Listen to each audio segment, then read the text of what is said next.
Bienvenido a tu espacio de fe en línea, un lugar en el cual puedes conectarte con la palabra de Dios. En este nuevo trimestre, estos 3 meses, estaremos hablando acerca de las alusiones, imágenes y símbolos, cómo estudiar la profecía bíblica. Se abre un nuevo estudio en el cual vamos a interpretar la palabra de Dios. Vamos a abordar las profecías bíblicas y estaremos revisando cómo esas profecías pueden ser útiles para nuestra salvación. Bienvenidos.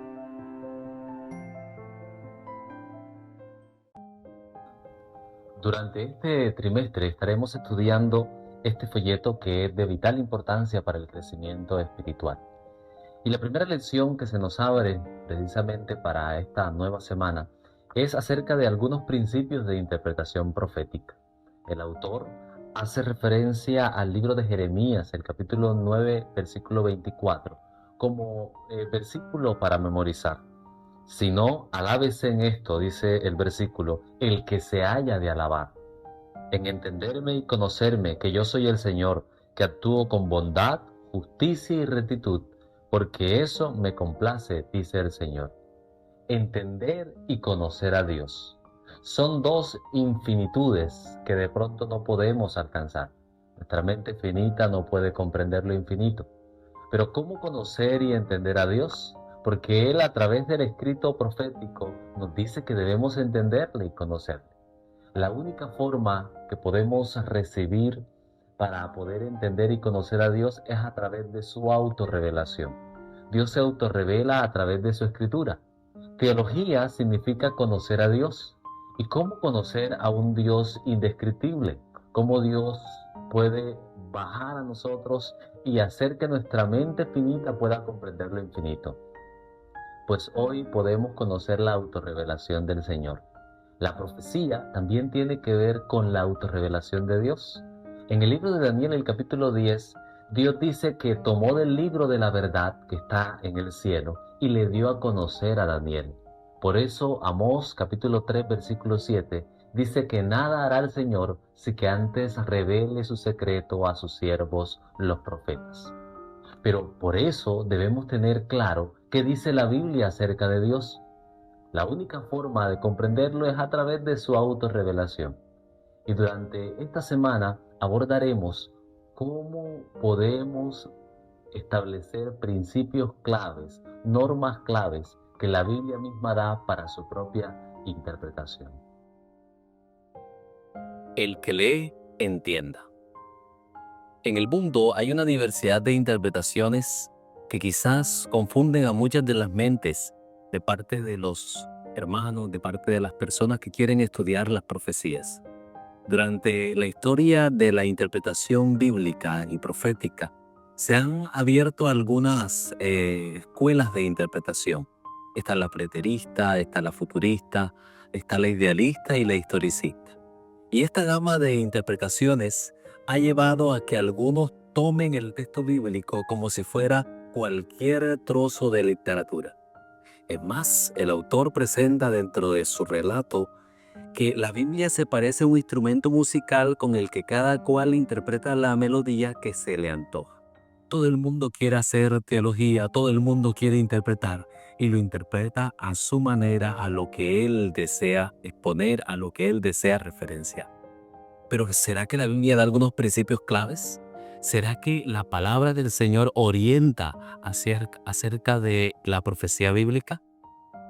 Pues el texto bíblico que quiero mencionar se encuentra en el libro de Mateo, los versículos 24, el capítulo 24 y el versículo 15.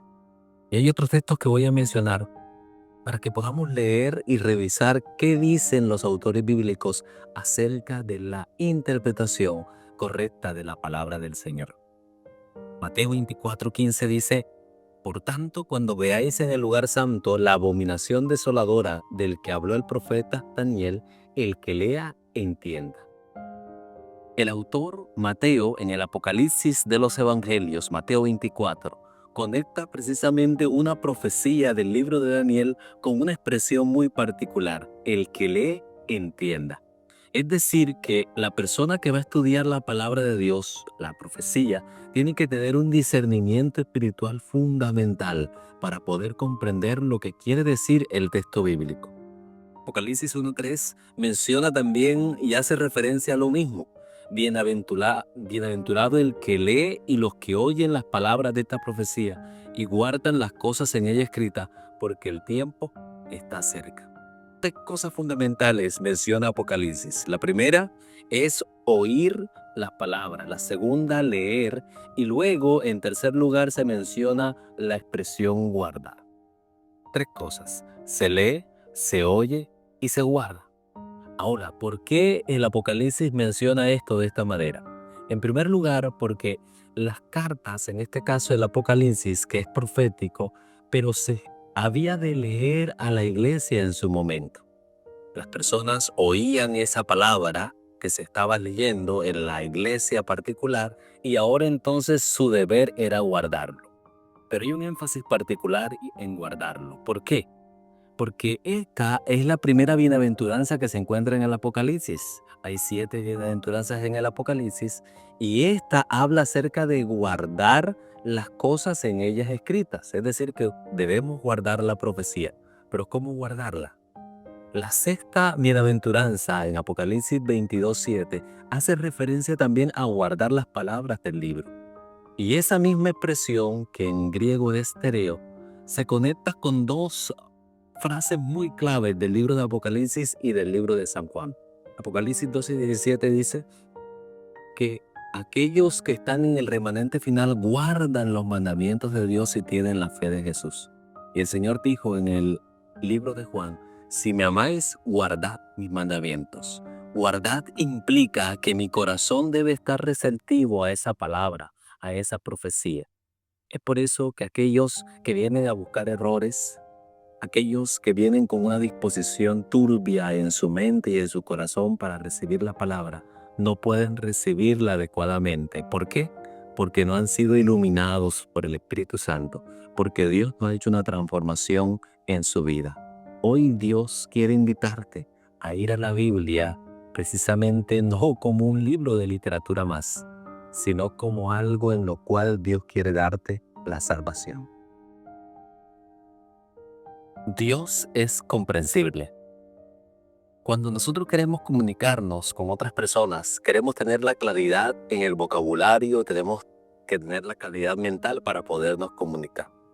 Ahora, ¿qué hay cuando tenemos la claridad mental, pero no hay un vocabulario adecuado? Cuando hay una enfermedad, usted tiene que utilizar el vocabulario adecuado. Cuando usted tiene una necesidad, debe utilizar el vocabulario adecuado. Pero a muchos les ha pasado que al no tener el vocabulario es mal interpretado. Aún en nuestra cultura particular en la cual usted se encuentra, muchos vocablos que usted utiliza son mal utilizados o son mal interpretados por otras personas. Ahora imagínese al Dios Supremo que quiere comunicarse con usted. Él ha dicho que sus pensamientos son más altos que nuestros pensamientos. Él ha dicho que su conocimiento es más sublime que el nuestro. ¿Cómo poder entonces comunicarse con nosotros, con seres que necesitamos precisamente de su palabra, pero que nuestro vocabulario y nuestra comprensión no puede encapsular lo infinito? Mi finitud no puede comprender lo eterno. ¿Cómo entonces hace el Señor? El libro de Salmos, el capítulo 139 y el versículo 6, dice: tal conocimiento, hablando del conocimiento de Dios, es demasiado maravilloso para mí. Alto es, no lo puedo comprender. El Salmo 147 y el versículo 5 dice: grande es el Señor nuestro y de mucho poder, y su entendimiento es infinito. Y adicional a esto, el apóstol Juan menciona en 1 Juan 3:20: pues si nuestro corazón nos reprende, mayor que nuestro corazón es Dios, y Él sabe absolutamente todas las cosas. Dios quiere que nosotros lo conozcamos a Él, pero su conocimiento es infinito. Hay un vasto conocimiento en nuestro Señor, pero Dios ha tenido a bien para que nosotros podamos comprender lo que es necesario para nuestra salvación. Es grato saber que Dios no coloca una carga que nosotros no podamos llevar, sino que Él nos ha dado el conocimiento necesario para nuestra salvación. Qué rico es tener un Dios que refleja su gracia hacia nuestras vidas y lo refleja de una manera impresionante. Su misericordia está para nosotros. Y en el lenguaje de comunicación a la humanidad, Dios refleja su misericordia, su amor y su justicia. Daniel cierra las palabras. El libro de Daniel, el capítulo 12 y el versículo 4, alude a una profecía muy importante en el libro. Dice: pero tú, Daniel, cierra las palabras y sella el libro hasta el tiempo del fin. Muchos correrán de aquí para allá y la ciencia se aumentará. Algunos predicadores en sus conexiones homiléticas han hecho alusión a que este texto hace referencia al uso actual de la inteligencia artificial, del conocimiento tecnológico que tenemos actualmente. Pero contextualmente no podemos ver eso en el pasaje. El contexto inmediato del texto de Daniel no hace alusión a un aumento de la ciencia, aunque se esté dando en este tiempo. El aumento de la ciencia tiene que ver evidentemente con la profecía bíblica. Dios ha colocado este pasaje en un contexto profético, y cuando dice que la ciencia se aumentará, alude directamente a que la ciencia del conocimiento de la profecía, del estudio bíblico de la palabra de Dios, iba a aumentar. Es interesante que el texto alude y se encuentra en un contexto en el cual hay muchos periodos proféticos. Está el periodo de los 1260 días, está el periodo de los 1335 días y está el periodo de los 1290 días. Ahora, ¿cuál de los tres hace alusión a cuándo se iba a cumplir esta profecía? El año 1798 es un año clave en las profecías bíblicas. Es el momento en el cual los 1260 años se cumplen. Y es interesante porque el sello que había estado sobre el libro, en este caso las palabras del libro de Daniel, propiamente se abren ahora para comprenderlas en el mundo general. Y a partir de 1798 hay una ampliación, hay una aclaración, hay una apertura a la comprensión de los libros proféticos. Ahora, ¿por qué esto es importante? Daniel y Apocalipsis están íntimamente conectados. Daniel es un libro cerrado en el cual las profecías han sido selladas, pero Apocalipsis es la revelación de Jesucristo. Y en el libro se dice a Juan que no selles la palabra de esta profecía. ¿Por qué esto es trascendental? Porque la revelación de Jesucristo debe comprenderse a la luz de Daniel y Daniel debe ser comprendido a la luz del Apocalipsis. Es por esto que después de la Revolución Francesa, para el año de 1790 en adelante, comienza un despertar directamente por la comprensión de las profecías bíblicas. En el mundo en el cual se encuentra la humanidad, en el siglo XIX se comienza un avivar de las profecías bíblicas. Y esto es trascendental porque dentro de este periodo histórico se comienza a estudiar las profecías crecientemente. Se levanta William Miller, que es el antecedente directo para el adventismo como lo conocemos actualmente. Este predicador comienza a hablar acerca de la segunda venida y muchas personas se unen a este mensaje profético de adventismo. Se levanta un remanente final que comprende el mensaje de los tres ángeles, que comprende que debe predicar la existencia de un santuario celestial, y ahora puede comenzar un estudio diferente de las profecías bíblicas. Necesitamos tener la claridad que Dios dirigió el cumplimiento profético para que se levantara un pueblo en determinada fecha, en determinado lugar, en determinado momento, para el cumplimiento también de las profecías bíblicas y para la comprensión de ellas. Hoy necesitamos saber que el mismo Dios que nos ha guiado en el pasado nos ha de guiar en el futuro a un pronto regreso en el cual Él ha de estar con nosotros por toda la eternidad. El estudio de la palabra. El libro de Mateo, el capítulo 5 y el versículo 18 dicen: porque de cierto os digo que hasta que pasen el cielo y la tierra, ni una jota, ni una tilde pasará de la ley hasta que todo se haya cumplido. Este texto nos hace ver que hay una conexión, hay una cohesión, hay una interacción entre pasajes bíblicos. La Biblia no se contradice, la Biblia está íntimamente conectada. A esto hace alusión también Pablo en 2 Timoteo capítulo 3 versículo 16. Toda, absolutamente toda la escritura es inspirada por Dios. Y por último, el mismo Cristo en el Lucas capítulo 24 versículo 27 dice que comenzó desde Moisés y siguió por todos los profetas, declarándoles lo que las escrituras decían de él. ¿Por qué esto es importante? Porque la profecía, las escrituras están íntimamente conectadas. Entonces, ¿cómo podemos interpretar las Sagradas Escrituras? Un principio fundamental es que tenemos que tener clara que la profecía se interpreta proféticamente, se interpreta desde las Escrituras. Toda la Escritura es inspirada por Dios. Es decir, que hay que tener todo el contenido bíblico para interpretar la palabra del Señor. Pero solo la Escritura es la que necesitamos para poder hilar, conectar, interrelacionar textos bíblicos.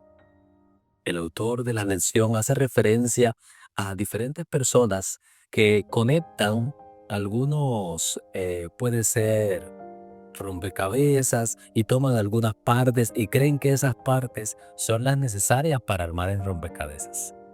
Pero no, hay que tomar todo el rompecabezas, hay que tomar pieza a pieza y conectarlo. Cuando se va a la interpretación de la Biblia, cuando se va a la interpretación profética, también necesitamos tener la claridad completa de la Sagrada Escritura. La Biblia es un rompecabezas que hay que tomar todas las piezas necesarias para poderla interpretar. Y es por eso que muchos de los libros que se han vendido, usted los revisa y va a comprender que toman algunos pasajes específicos y a la luz de esos pasajes ya pueden hacer interpretaciones. Pero la Biblia es más concreta, es más completa y necesitamos tomarla paso a paso para interpretarla. Dos alusiones muy claves que de pronto hay que tenerlas en cuenta es con respecto a el estado de los muertos. Hay algunos que toman pasajes específicos y esos pasajes los convierten en normas, en leyes para poder cumplirlos como una norma. Pero resulta que no toman lo amplio de los pasajes, no toman el contexto del pasaje y no toman la cantidad de pasajes bíblicos que se están dando en la palabra de Dios. De igual manera, está el día sábado como día de reposo. Usted revisa que desde el Génesis hasta el Apocalipsis hay condiciones específicas del pasaje que nos hace referencia a la adoración en un día especial, el día sábado. De modo que nuestra mayor preocupación debe ser tener clara que solo la Escritura puede ayudarnos a interpretar correctamente y que toda la Escritura nos sirve y es útil para enseñar, para redarguir, para corregir y para instruir en justicia. Hoy queremos invitarles a tomar la palabra de Dios, a tomar la Sagrada Escritura y poder comenzar a estudiarla adecuadamente. No es una ficha, es todo el rompecabezas el cual necesitamos tomar para poder avanzar en el estudio de la profecía bíblica. Figurado o literal. Una de las complicaciones dentro de la interpretación bíblica tiene que ver precisamente con cómo asignarle a un símbolo si tiene que ver con algo figurado o algo literal. Tenemos que revisar propiamente algunos de los pasajes que son interesantes de cómo se puede analizar esto de las profecías bíblicas. ¿Cómo asignarle entonces figurado o literal a un símbolo, a un personaje o algo en específico? Yo quiero que ustedes puedan buscar en sus Biblias, libro de Daniel capítulo 7, versículo 7, libro de Daniel capítulo 7, versículo 24 y libro de Daniel capítulo 8, versículo 3. Ustedes van a encontrar ahí precisamente la alusión a un cuerno. Y entonces, ¿cómo yo puedo conectar e identificar qué significa ese cuerno en la profecía bíblica? El relato es sencillo, porque Daniel 7:7, Daniel 7:24 y Daniel 8:3, usted lo va a encontrar que hace alusión a que un cuerno hace referencia a una nación, a un rey o a alguien reinante precisamente. De modo que usted tiene claro que eso es un símbolo que tiene que colocarlo e identificarlo como una figura y no como literal. En Apocalipsis capítulo 1, versículo 16, se dice que alguien tenía una espada aguda de dos filos. En este caso, se hace referencia a que Jesús tiene esa espada de dos filos entre su boca. Y usted dirá, ¿es real, es literal que Jesús tiene esa espada de dos filos en su boca? Pues claro que no. El texto hace alusión a algo completamente figurado. Y cuando usted busca dentro del registro bíblico, va a encontrar textos como Hebreos capítulo 4, versículo 12 y Efesios 6, 17, que hacen referencia a que esta espada es símbolo de la palabra de Dios. De modo que dentro de el texto bíblico podemos encontrar la riqueza necesaria para interpretar si un símbolo es figurado, si una alusión es literal dentro del registro de los libros proféticos. Y hay otra alusión muy interesante que tiene que ver con Apocalipsis 12, versículo 1, Apocalipsis 21, 2, Efesios 5, 31 y 32 y Jeremías 6, 2, haciendo alusión precisamente a una mujer. Una mujer en la profecía bíblica hace alusión directa a una iglesia, a un grupo de creyentes que tienen una fe, que tienen un propósito y que tienen una misión dentro de toda la historia. ¿Por qué esto es importante? Porque tenemos que tener la claridad que necesitamos estudio de la Biblia, referencias generales y tener en cuenta toda la escritura para poder comprender un símbolo dentro del el relato bíblico. La lección de esta semana nos lleva a que podamos tener claro algunos principios de interpretación bíblica. Hoy debemos acercarnos al texto con ese deseo de aprender de parte de nuestro Señor. El Señor quiere invitarnos a poder recibir un mensaje de esperanza y más que eso, que el Espíritu Santo puede impactar nuestras vidas.